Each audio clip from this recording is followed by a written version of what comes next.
वित्तीय वर्ष 2022 से 2024 के बीच इंडिया के इक्विटी फ्यूचर्स और ऑप्शंस मार्केट में इंडिविजुअल रिटेल ट्रेडर्स को total net loss of 1.81 lakh crore हुआ। इस फिगर की सीरियसनेस समझने के लिए हमें इंडिविजुअल उदाहरणों से आगे देखना होगा। Aggregate data. इन फिगर्स को securities and exchange board of India की एक फॉलोअप स्टडी में डॉक्यूमेंट किया गया है। रेगुलेटर्स की रिपोर्ट पूरे डेरिवेटिव सेगमेंट के परफॉर्मेंस पर एक क्लिनिकल लुक देती है।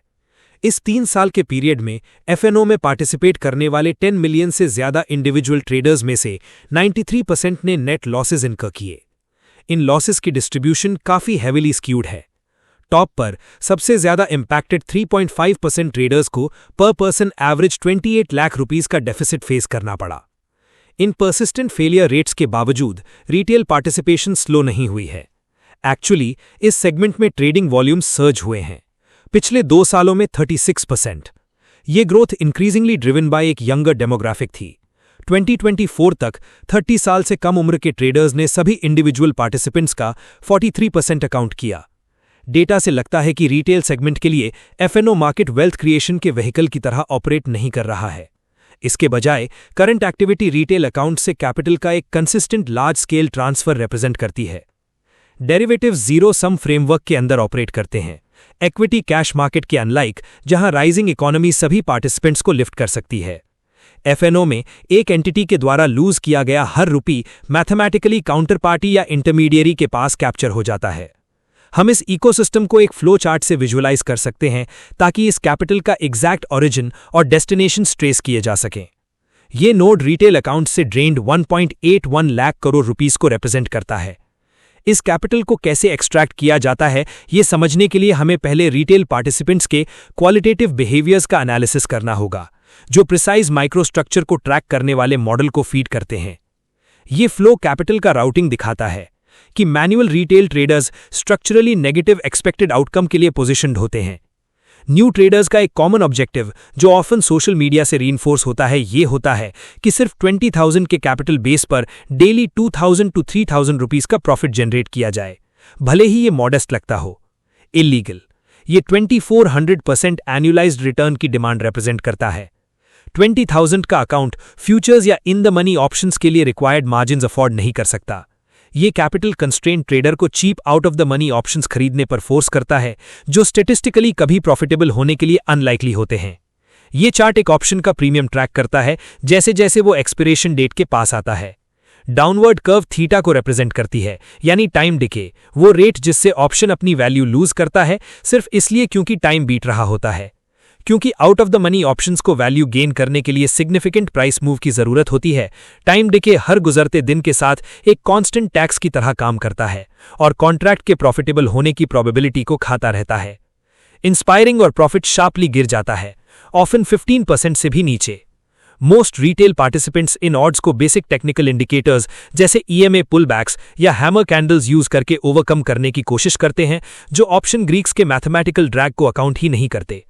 स्मॉल कैपिटल से ओटीएम ऑप्शंस खरीदकर रिटेल ट्रेडर्स एक ऐसी फाइट लड़ रहे होते हैं, स्टैटिस्टिकल ग्रेविटी, जो अंडरलाइंग मार्केट ट्रेंड कुछ भी हो, लॉन्ग टर्म प्रॉफिटेबिलिटी को नियरली इम्पॉसिबल बना देती है।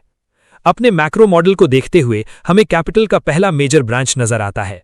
ये फ्लो काउंटरपार्टीज से दूर और मार्केट इंटरमीडियरीज की तरफ डायरेक्टेड होता है।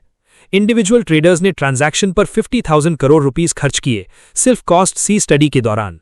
सेबी डेटा दिखाता है कि इसमें से 51% ब्रोकरेज था, 29% टैक्सेस और स्टैम्प ड्यूटी में गया और 20% एक्सचेंज फीस में गया।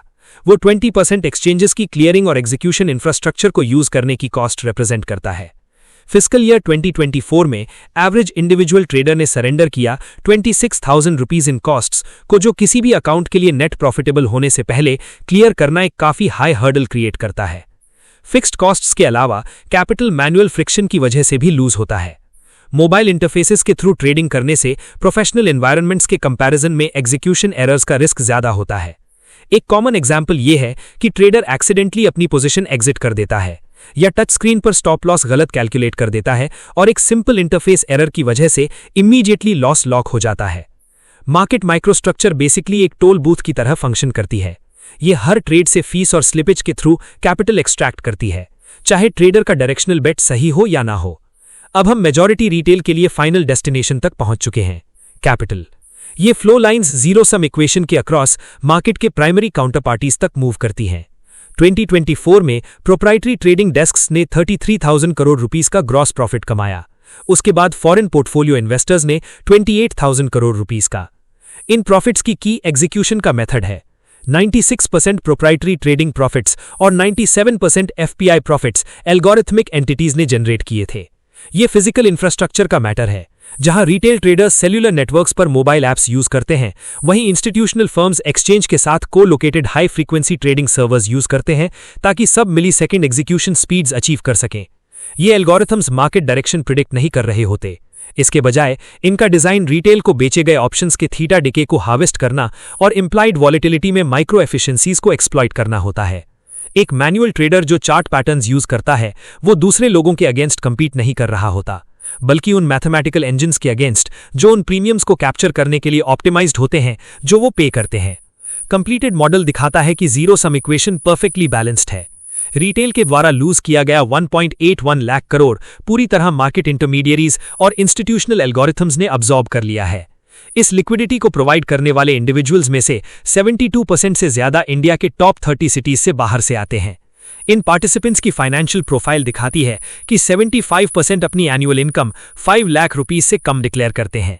हाउस होल्ड सेविंग्स के इस सिस्टमिक आउटफ्लो के रिस्पॉन्स में रेगुलेटर ने मार्केट पर नए कंस्ट्रेंट्स इंट्रोड्यूस करने शुरू कर दिए हैं। इन मेजर्स में कॉन्ट्रैक्ट्स के मिनिमम लॉट साइजेस बढ़ाना और वीकली ऑप्शन की संख्या कम करना शामिल है। इन चेंजेस का पर्पस रेगुलेटरी फ्रिक्शन क्रिएट करना है ताकि एंट्री कॉस्ट बढ़े और अंडर कैपिटलाइज्ड पार्टिसिपेंट्स को मॉडर्न इंडियन डेरिवेटिव्स मार्केट में इंस्टीट्यूशनल काउंटरपार्टी इंजन को फीड करने से रोका जा सके। रिटेल एफएनओ पार्टिसिपेशन, जो प्राइमरी लिक्विडिटी सोर्स के रूप में काम करती है, इंस्टीट्यूशनल एल्गोरिथम्स के लिए होती है जो उससे हार्वेस्ट करते हैं।